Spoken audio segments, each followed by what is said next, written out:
Abra sua Bíblia em Colossenses, capítulo de número 3. Nós vamos ler os 3 primeiros versos. Se você puder ficar em pé comigo, para nós fazermos menção da palavra do Senhor Jesus. Carta que Paulo escreve aos crentes de Colossenses, capítulo 3. Nós vamos fazer menção apenas dos 3 primeiros versículos do capítulo de número 3. Colossenses vem depois de Filipenses, passa Filipenses, chega em Colossenses. Portanto, se já ressuscitastes com Cristo, buscai as coisas que são de cima, onde Cristo está assentado à destra de Deus. Pensai nas coisas que são de cima, e não nas que são da terra, porque já estáis mortos e a vossa vida está escondida com Cristo em Deus. Amém? Sente-se por bondade. Meus irmãos, a carta aos Colossenses foi escrita por Paulo em sua prisão, como outras cartas também, como a carta à igreja aos crentes de Éfeso, aos crentes de Filipos, e também a carta endereçada a Filemon. E embora Paulo não seja o fundador desta igreja, mas sim Epáfras, um amigo fiel, a qual Paulo recita as suas qualidades nesta carta, subentende-se que Paulo recebeu informações a respeito da igreja de Colossos por meio de Epáfras. E Paulo ficou muito preocupado. Por quê? Porque estava existindo nesta igreja uma série de falsos ensinos. Embora seja uma cidade gentílica, a cidade de Colossos, ela tinha uma grande colônia de judeus.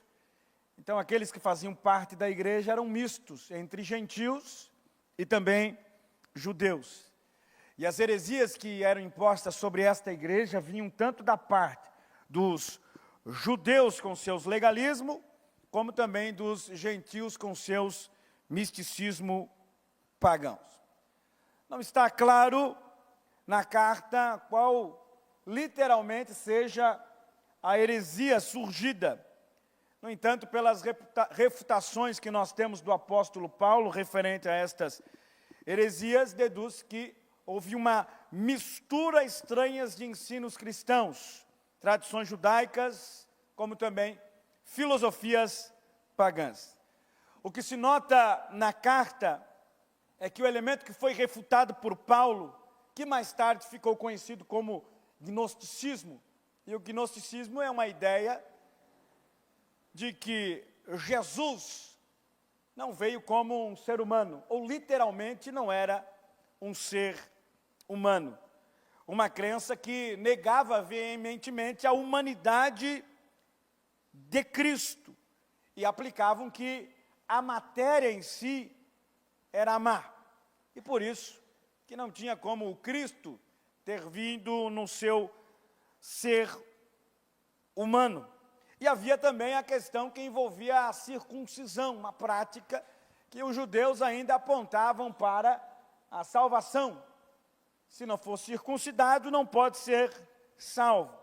As observâncias dos rituais cerimoniais e um rígido ascetismo, ou a ausência do prazer, porém defendido como meritória.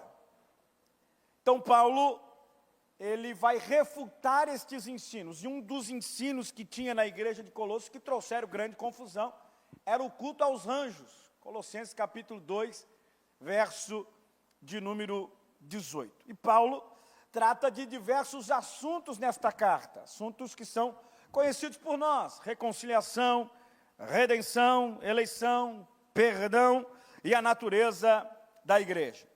E de forma resumida, o propósito da carta pode ser descrito em duas vertentes. Primeiro, para combater os falsos ensinos em Colossos, que estavam suplantando a centralidade e a supremacia de Jesus Cristo na criação, na revelação, na redenção, na igreja.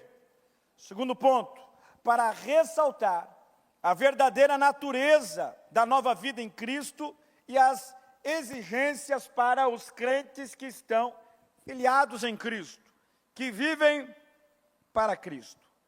No capítulo de número 3, que nós fizemos menção, ele vai falar a respeito do princípio de ouvir e atender em obediência à palavra ensinada. E o conselho positivo sobre o verdadeiro viver espiritual, que de fato corrige os ardentes atos pecaminosos da carne. Então, Paulo vai tratar de algumas coisas a partir também do capítulo de número 3. Repare que no capítulo de número 3, ele começa falando a respeito de ressurreição.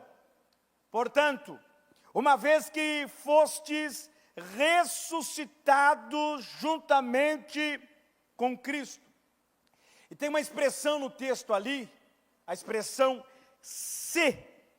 E no texto a expressão se não sugere dúvida alguma, mas traz a certeza, porque o significado da expressão se é já que.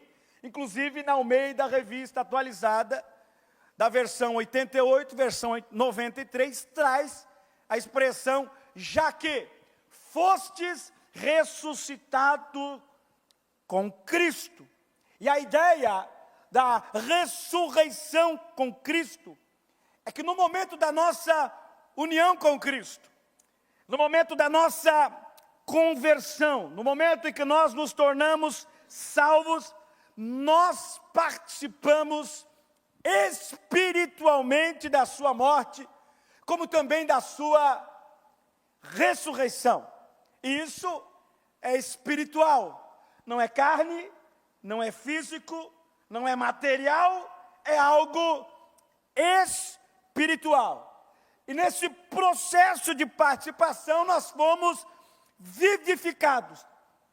E agora, de fato, que vivo nele, podemos ter a compreensão, o entendimento das verdades espirituais, como participar das bênçãos do Senhor, de forma espiritual, como também viver a sua vontade. Quem trouxe Bíblia, diga amém. Romanos, capítulo de número 6, verso de número 3 e 4, se puder colocar lá na tela para nós, o texto em questão, tratado por Paulo na sua carta aos Romanos, diz: ou porventura ignorais que todos nós que fomos batizados em Cristo. Paulo aqui não está tratando no batismo em águas. Paulo aqui está tratando no batismo da morte de Cristo. Aqueles que foram batizados na sua morte. Em Cristo Jesus fomos batizados na sua morte. Fomos, pois, sepultados com Ele na morte pelo batismo, para que, como Cristo foi ressuscitado dentre os mortos pela glória do Pai, assim também andemos nós em novidade de vida. Automaticamente, aquele que se converte a Cristo, ou aquele que recebe esta novidade de vida, que antes estava morto, passa a ter vida em Cristo, por meio da ressurreição. Por isso que a ressurreição é uma doutrina viva. Por isso que a ressurreição é uma doutrina contundente. Porque se não houve ressurreição, e Paulo trata isso em 1 Tessalonicenses, se eu não estou enganado, se não houve ressurreição, a nossa fé é vã. Se Jesus não ressuscitou, logo nós estarmos reunidos em torno do seu nome é vão. Para que a nossa fé tenha subsistência, Cristo morreu, mas ressuscitou, cumprindo as Escrituras, e nele também, no momento da nossa conversão, nós também fôssemos ressuscitados e pudéssemos ter vida nele, já que fostes ressuscitados, ou portanto, se já ressuscitaste com Cristo. E a ideia da palavra com Cristo é igual da expressão em Cristo, porque a relação é íntima e total. E Paulo descreve que o nosso Cristo está sentado à destra de Deus, à direita de Deus.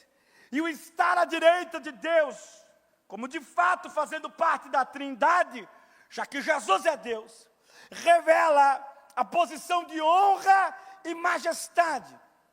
Hebreus, capítulo 1, verso 3 e 4, o autor da carta aos Hebreus vai dizer que ele, quem? Cristo, que é o resplendor da glória, e a expressão exata, a característica exata, o ser exato do seu ser, sustentando todas as coisas pela palavra de seu poder, depois de ter feito a purificação dos pecados na cruz, assentou-se após a sua ressurreição, à direita da majestade, nas alturas, tendo se tornado tão superior aos anjos, quanto herdou mais excelente nome do que eles. E tal posição é desfrutada somente por Jesus. Filipenses 2:9, Paulo, falando a respeito da humilhação e da exaltação de Jesus, no verso 9 diz que Deus o exaltou soberanamente, e deu um nome que está acima de todo nome. E diante daquilo que nós nos tornamos, que você se tornou, morto para o mundo e vivo para Deus, diante de um relacionamento íntimo com Cristo, Paulo então nos adverte, no verso 2, pensai, se você ressuscitou, Cristo está à destra do Pai, buscai as coisas de cima. Paulo então exorta aos crentes de Colossenses, pensai, e o texto pensai pode ter 3 sentidos aqui.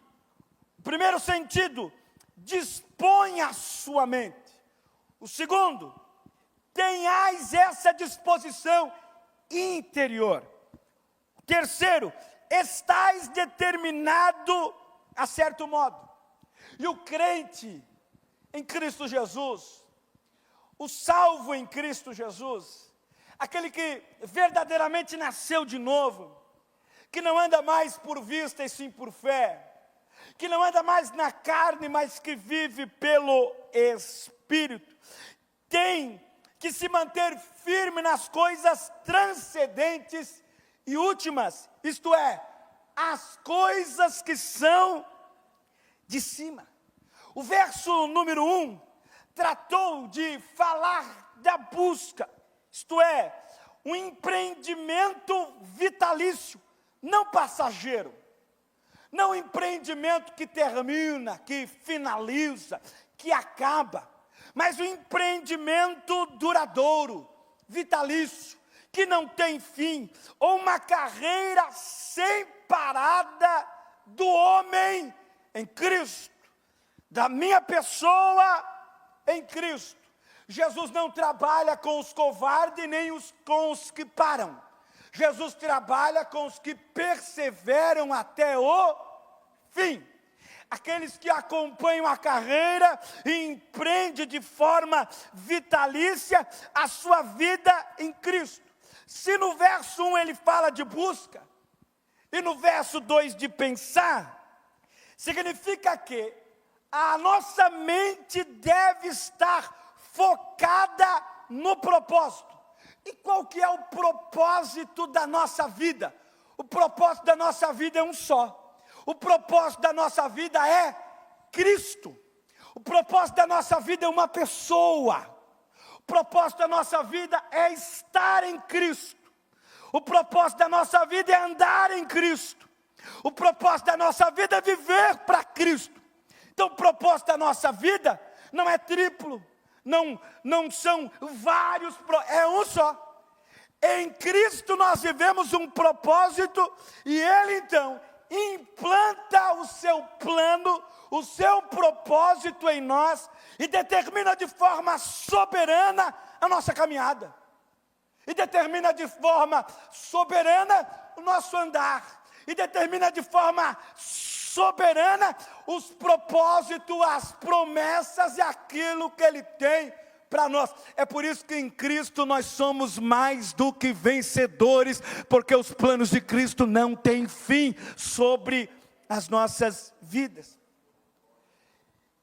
E só consegue viver isso e fugir do mal, e fugir do falso evangelho que está espalhado por aí, quem teve uma mudança de mente, metanoia. Uma mente morta para Deus jamais vai alcançar o entendimento das coisas de cima. Por quê? Porque as coisas que são de cima, as coisas que são do alto, não são carnais. Uma mente transformada por Deus e pela sua palavra, se tornou uma mente espiritual. Se tornou uma mente viva. 1 João, primeira epístola de João, no capítulo 2, no verso de número 15, até o verso 17, João escreve dizendo: não ameis o mundo, nem as coisas que há no mundo. Se alguém amar o mundo, o amor do Pai não está nele. Porque tudo que há no mundo, a concupiscência da carne, a concupiscência dos olhos e a soberba da vida, não procede do Pai, mas procede do mundo. Ora, o mundo passa bem como a sua concupiscência. Aquele, porém, que faz a vontade de Deus, permanece eternamente. Mudança de mente. Vivendo o propósito, pensando nas coisas que são do alto, pensando nas coisas que são de cima. E ele continua: porque já estáis mortos, verso de número 3, porque já morreste. E o tempo verbal aqui indica passado, que a morte ocorreu no passado, isto é, na morte de Jesus Cristo, quando nós fomos unidos com Ele. O castigo pelos nossos pecados foi pago no Calvário, e a ressurreição dele me projetou para uma nova vida. O que tem que ficar claro no nosso coração, o que tem que ficar claro na nossa mente, é que a nossa nova vida em Cristo é desfrutar da sua presença e ter uma mente focada nele. Colossenses capítulo 2, verso 3 diz: e a vós outro, que estáveis mortos pela vossa transgressão e pela incircuncisão da vossa carne, vos deu vida juntamente com ele, perdoando todos os nossos delitos, iniquidades, pecados. O que tem que ficar claro é que eu tenho uma nova vida em Cristo, e que Ele é a fonte desta vida, que esta vida não veio de mim, esta vida veio dele para mim, chegou em mim através dele. Esta vida foi escolha dele, que me salvou, que me amou, que se entregou por mim, ao ponto de eu pensar nele, viver os propósitos dele. O problema de nós querer viver só os nossos sonhos e não os propósitos de Deus é que a gente acaba se decepcionando com a vida. Agora, se você viver os propósitos e os planos de Deus, sua vida não será decepcionada. Se você viver aquilo que Deus tem para você e não aquilo que você quer viver, os planos dele darão certo.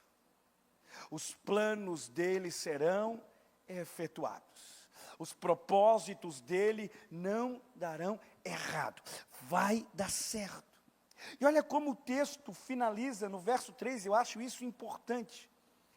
E a vossa vida está oculta. Algumas traduções usa a palavra oculta. Outras, como essa que eu fiz menção, escondida. A vossa vida está oculta juntamente com Cristo em Deus. E esta ideia de escondido juntamente com Cristo em Deus traz 3 razões. A primeira, traz a consciência de que o cristão tem uma vida comum com o Pai e com o Filho. 1 Coríntios capítulo 6, verso de número 17, mas aquele que se une ao Senhor é um espírito, aqui com letra minúscula, o meu espírito ligado com ele. Segundo, o mundo não pode compreender a grande importância da vida cristã. Por quê? Porque não é natural isso para o mundo. Não é natural para o mundo a vida com Deus. Não é natural para o mundo a nossa ligação com o eterno. 1 Coríntios 2,14. Ora, o homem natural não aceita as coisas do Espírito de Deus. Por quê? Porque eles são loucura. E não pode entendê-las, porque elas se discernem espiritualmente. E só discerne as coisas de Deus quem de fato nasceu para Deus. Quem de fato pensa nas coisas que são do alto. Quem de fato pensa nas coisas que são de cima. Terceiro, aqueles que servem a Jesus estão eternamente seguros. Estão eternamente protegidos de todos os inimigos espirituais, dos laços do diabo. Estão guardados e protegidos por Deus, bem como têm acesso às bênçãos de Deus. Você tem acesso livre às bênçãos que o Senhor lhe concedeu por meio da sua palavra. João capítulo 10, verso 28, as minhas ovelhas, você é dele, você pertence a ele, você faz parte dele, está ligado a ele, unido a ele. As minhas ovelhas, não é a ovelha do pastor humano, você não pertence a mim. Estou aqui de passagem como um pastor, colocado por ele para pastorear um rebanho que é dele, que pertence a ele. E Jesus diz, as minhas ovelhas ouvem a minha voz, e eu as conheço, e elas me seguem. Elas não andam perambulando por aí, perdidas, não, elas ouvem. Eu as conheço, e elas me seguem. E olha só que extraordinário, porque esta promessa foi cumprida em Cristo. E eu lhes dou a vida eterna, jamais perecerão, e ninguém as arrebatará, arrancará, tirará da minha mão. Se você faz parte dele, está unido a ele, não tem ninguém que te tire do colo dele. Não tem ninguém que te tire dos braços dele. Não tem ninguém que consegue te afastar dele. Olha que Satanás tenta. E olha que Satanás planeja. De vez em quando a gente falha, e ele pensa que nós estamos na mão dele, mas daqui a pouco a graça, a misericórdia de Jesus entra em cena, e Jesus diz: esse aqui não é teu, esse aqui é meu, é minha ovelha, faz parte do meu rebanho. Romanos capítulo 8, verso 31 ao verso 39, Paulo diz: que diremos, pois, à vista destas coisas? Se Deus é por nós, quem será contra nós? Aquele quem Cristo não poupou o seu próprio Filho, antes por todos nós o entregou, porventura não nos dará gloriosamente com ele todas estas coisas? Quem intentará acusação contra os eleitos de Deus? É Deus quem os justifica. Quem os condenará? É Cristo Jesus quem morreu, ou antes, quem ressuscitou, o qual está à direita de Deus e também intercede por nós. Quem nos separará do amor de Cristo? O que será que pode nos afastar do amor de Cristo?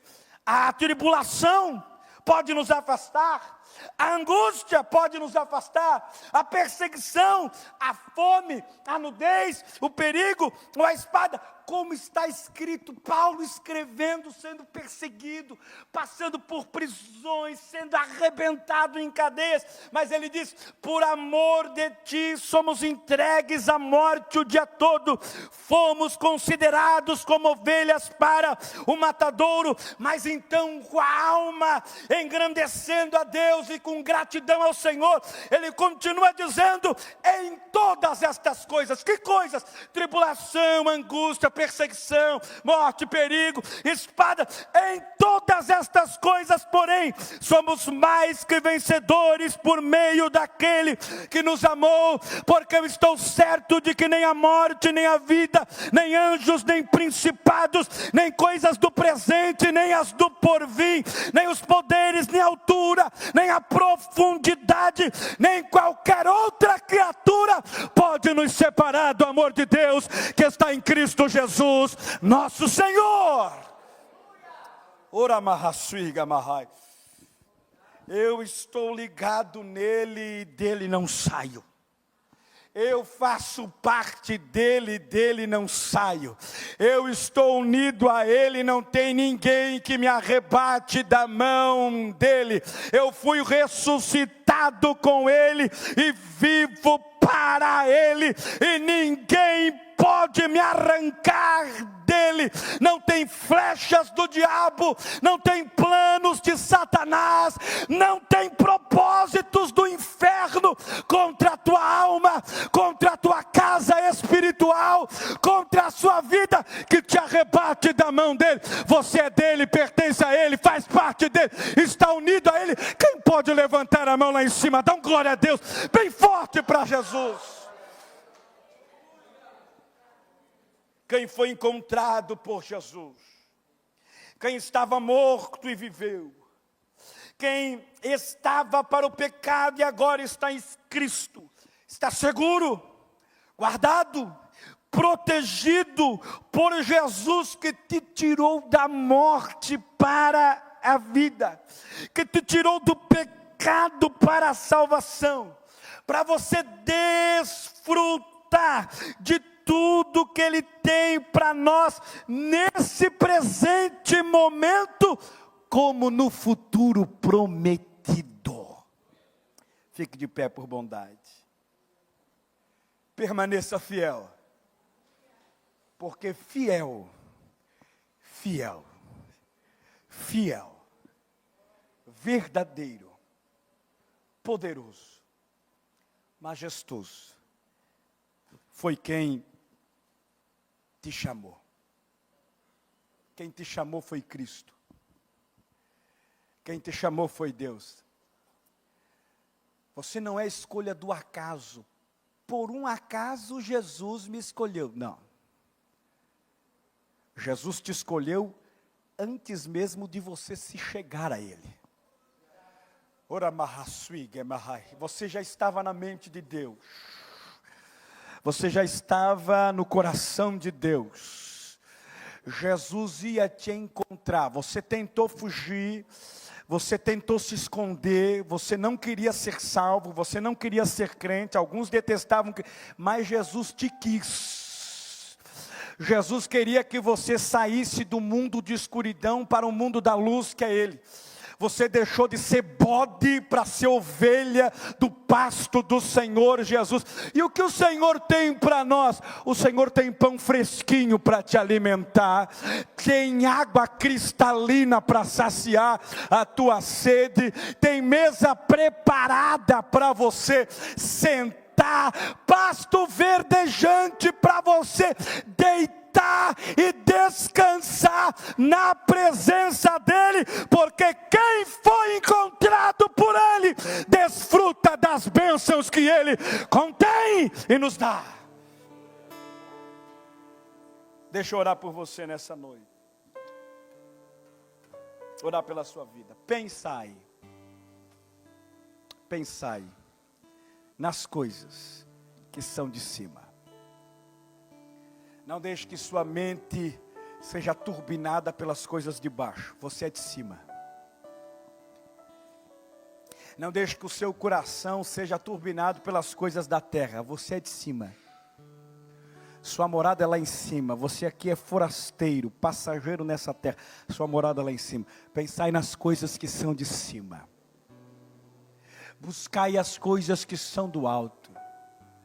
Buscai a Deus e a sua justiça, e tudo que for necessário será acrescentado. Não vai faltar pão, não vai faltar roupa, não vai faltar o necessário, não vai faltar o suprimento, quando a ideia de pensar nas coisas que são de cima, quando a ideia de buscar a Deus é prioridade na nossa vida. Deus vai te surpreender, Deus vai entrar com providência, Deus vai entrar com extraordinário, porque aqueles que pensam nas coisas do alto, recebe também o que é do alto, recebe também o que vem de cima. Eu quero orar. Feche os teus olhos aonde você está. Aleluia. Jesus está aqui. Jesus está nesse lugar. Jesus sabe que às vezes o inferno luta tentando implantar no seu coração e na sua mente coisas da terra. Mas você é do alto. Você é filho. Ele te deu poder de ser chamado filho de Deus. Filho de Deus. Você é filho. Você é eleito no Senhor. Você foi alcançado para pensar nas coisas que são de cima. E Jesus te convida, pensa em mim. Pensa na minha presença. Pensa naquilo que eu tenho para você. Pensa nos propósitos que eu tenho determinado para você. Pensa no meu abraço. Pensa que eu estou enxugando as tuas lágrimas. Arachoramahai. Erigabasui quemacias te foi amacias. Enamahasui gamahai. Pensa naquilo que está vindo do alto, porque você é de lá. Você é do alto. Você não é desta terra. Você se uniu a Ele. Ele fez com que você fosse enxertado nele mesmo. E você caminha para Cristo e com Cristo. Você não anda mais na carne, mas você anda com o Espírito. E o Espírito de Deus ligado ao teu Espírito. Ora mas. Em nome de Jesus, receba do alto pensamentos. Receba do alto provisão na mente. Receba do alto renovo no coração. Renovo na mente. Receba do alto palavra para a tua mente, fogo do Espírito no teu coração. E esboce alguma reação a Ele nesta noite, com glória a Deus, com aleluia. Se você é batizado com o Espírito Santo, aproveite para falar em línguas, porque o Eterno está aqui nesse lugar.